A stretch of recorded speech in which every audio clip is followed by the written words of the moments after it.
So last night before I went to bed, I was reading Psalm 40. Verses 11 through 12 really stood out to me. And it says, "As for you, O Lord, you will not restrain your mercy from me. Your steadfast love and your faithfulness will ever preserve me." 12 says, "For evils have encompassed me beyond number. My iniquities have overtaken me, and I cannot see. They are more than the hairs of my head. My heart fails me." Verse 11 says, "As for you, O Lord, you will not restrain your mercy from me." To restrain means to withhold. David is saying here that the Lord will not withhold his mercy from him. He says, "Your steadfast love and your faithfulness will ever preserve me." And I looked up some synonyms for that word preserve, and I got protect, to maintain, to defend. One word that really stood out to me was sustain. So your steadfast love and your faithfulness will ever sustain me.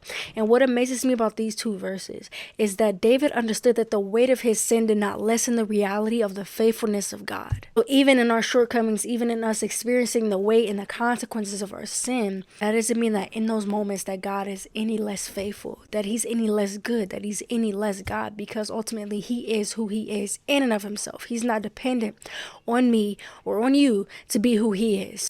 And that's not an excuse to continue living in sin. Paul says, Romans 6:1, "Shall we continue in sin that grace may abound?" God forbid, right? Use this as encouragement that even in you experiencing the weight of your sin, even in you experiencing the conviction that comes with your sin, God is still good. He is still God. He is still faithful. The word tells us that the righteous fall 7 times and rise again. So get back up and let that be encouragement.